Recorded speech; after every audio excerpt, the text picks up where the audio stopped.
This is Cop Circles, and you're listening to the Literati Records podcast.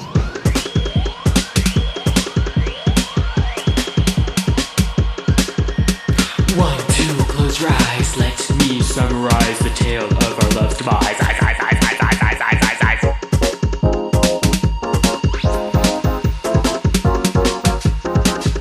Should come as no surprise. I always acted far too wise, staring into your summer eyes.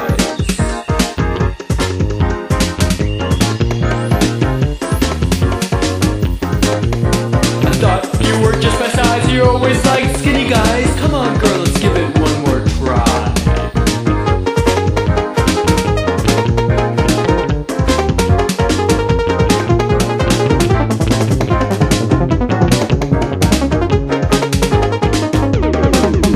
I loved how you were so shy, you really had me hypnotized. I asked you out on the fly, we lived together in paradise.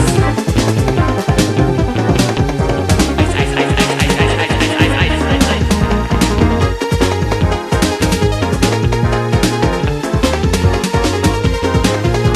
Okay, we're through, well that's just fine. It doesn't mean I can't ask why. I pray to God and stare into the sky.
Welcome to episode 104 of the Literati Records podcast. I'm your host, Marcus, and I want to thank you for tuning in, turning on, and supporting independent music. Luke Leavitt, aka Cop Circles, joins us on the show today, but first we have a few upcoming live shows to let you know about. Friday, Talk All Night will be laying it down at the High Dive, along with distant correspondent and Mark Malman. This should be a great show, and I'm looking forward to seeing Hot Congress artist Distant Correspondent for the first time, in addition to one of our local Mix Monday favorites, Talk All Night. Also at the High Dive, on Saturday, November 9th, Inner Oceans releases their new EP, with support from Lake Mary. This is one not to miss, as both of these artists deliver a moving live experience. On Sunday, November 10th, Cloudcatcher, another local Mix Monday favorite, will be taking the stage at Larimer Lounge. If you haven't heard it already, check out their recent EP release, Colossus, which should be available on their Bandcamp page.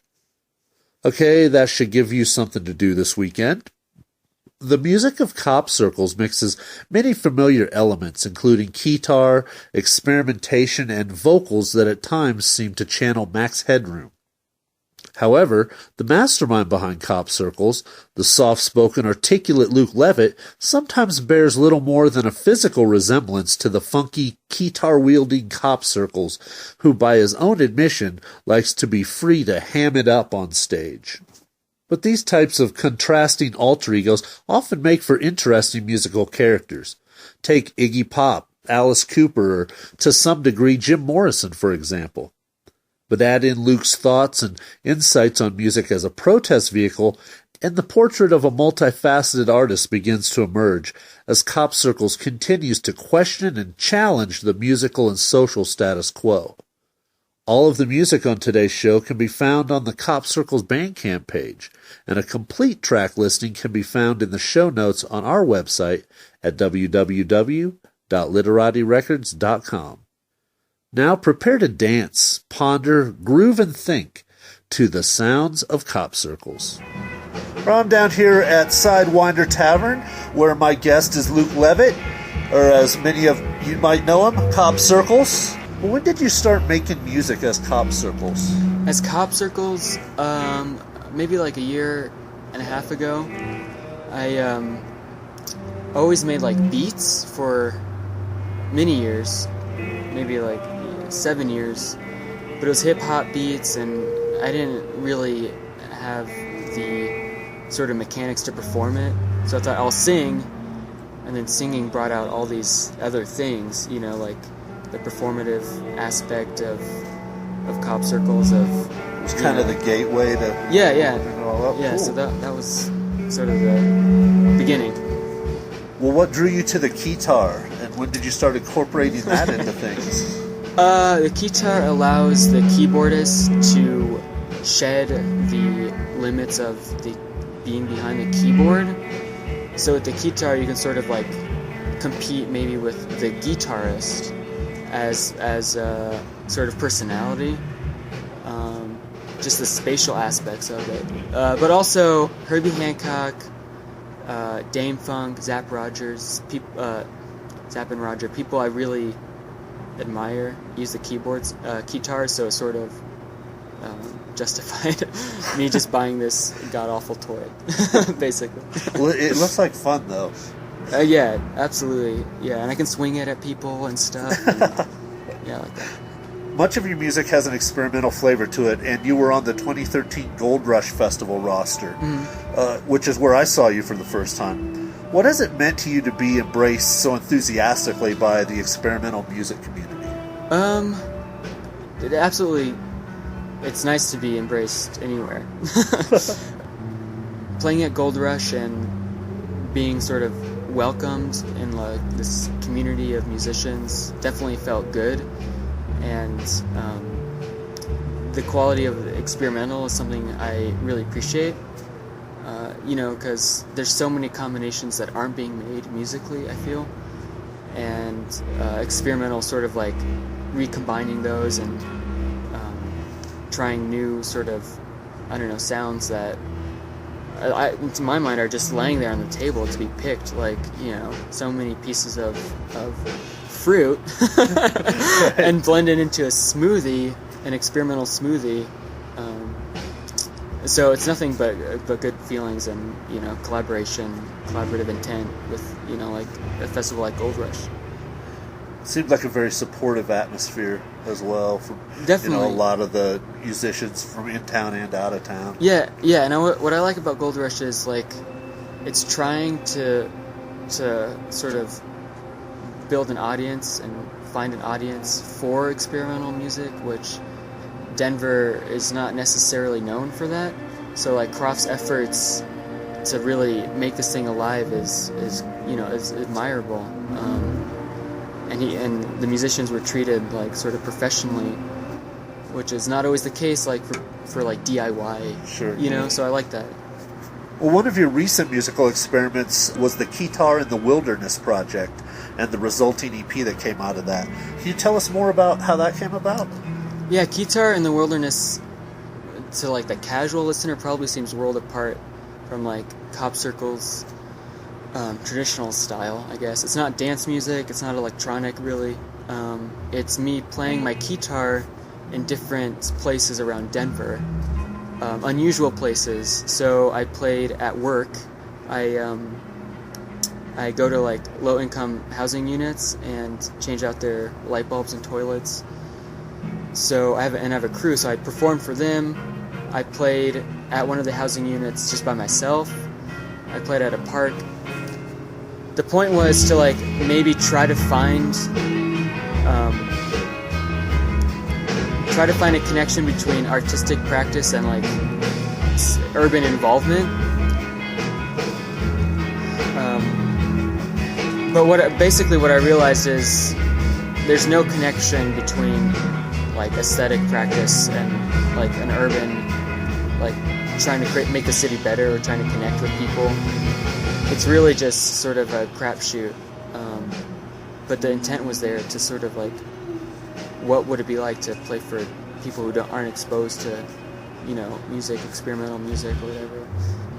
What has been some of the challenges you faced in translating your music from the recorded works to more of a live setting?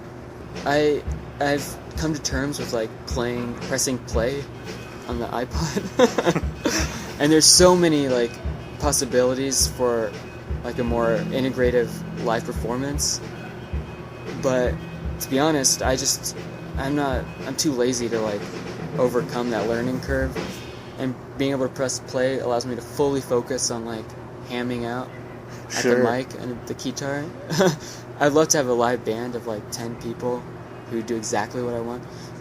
But you know, sure, man. It might be easier just to like press play, if a little bit more depressing. Well, I read an excerpt on your website from a Tome to the Weather Machine article where you had some interesting thoughts on protest music. Do you think music still carries as much weight as a protest medium as maybe it once did? Not necessarily. I think it's shifted. Like in the 60s, 70s, you had certain like anthems that spoke to a lot of people, like Bob Dylan or even Sam Cooke. You know, these towering figures.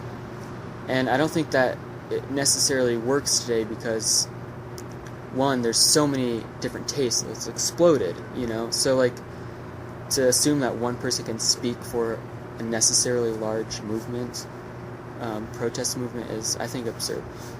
So, my take is sort of like pertaining to Keytar in the Wilderness, that there's no direct link between the type of music you play and the politics it might embody or try to embody.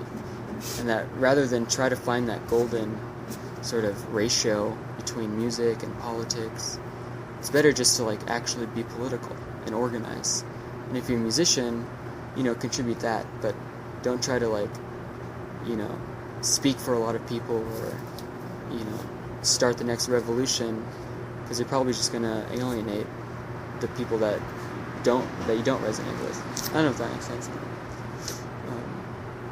Just sort of like a more open-ended approach to what constitutes protest music. Very cool.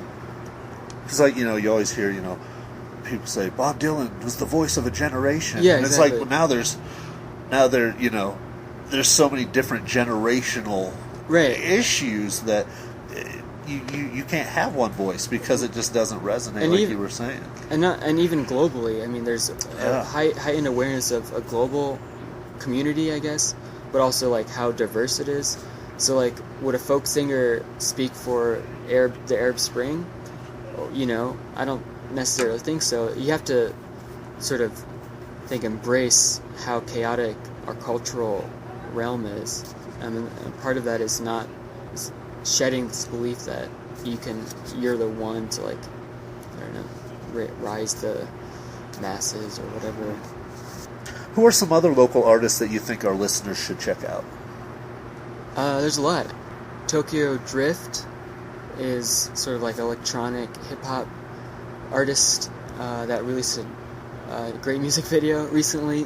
And his most recent music release is like just vocal R&B riffs sampled over this chaotic sort of beat. And it's really unsettling, but also danceable. Docile Rottweiler is also good, and Fake Tans. These are all bands I like. And Hindershot too, although they just broke up. Yeah, that was a bummer. Yeah. Well, what Cop Circles track should we close this interview with? How about Waiting for Fun? Which is Fun? On my most recent EP, Cowtown EP. And it's just about people having fun, or waiting for it. Well, that sounds great. Well, thanks a lot, Luke, for taking time to meet with us and fill us in more on what's going on with you. Thank you. You're a very talented guy, and wish you all the best, man. Oh, well, I appreciate it. My pleasure interviewing or anything. Yeah.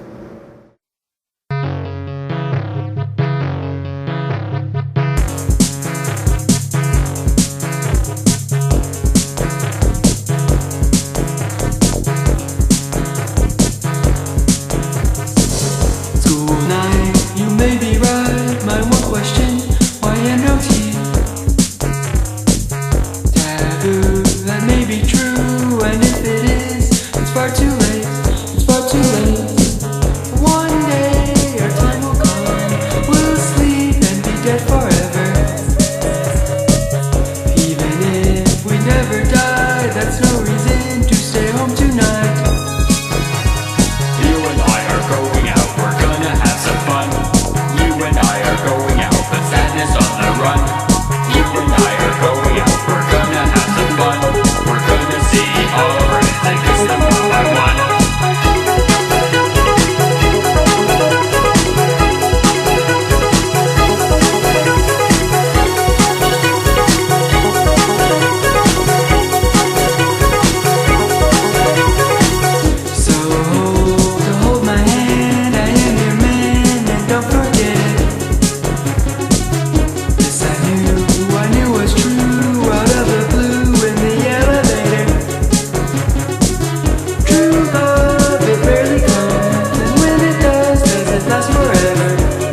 gonna chase me up the sky.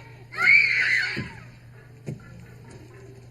I don't think so. Because I wasn't paying attention.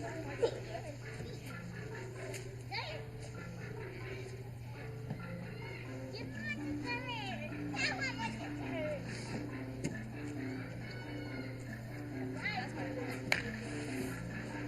No, I did it. That's me. That's our signature dance.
That's you here. That's you over there. That's me over here. That's you over there. That's me over here. That's you over there. That's me over here. That's you over there.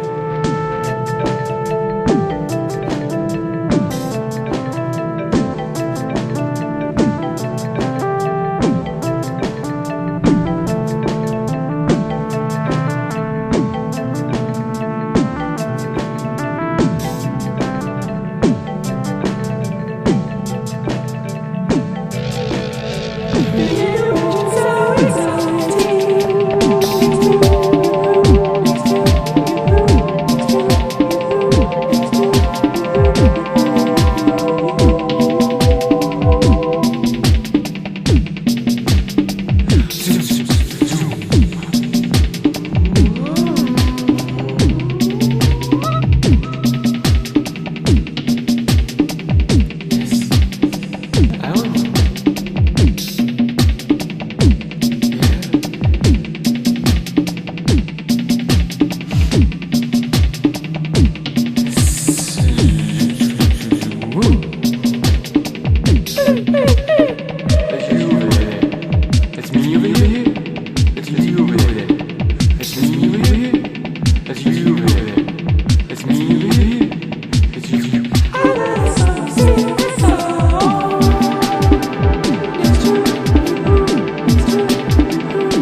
Don't hit that, please.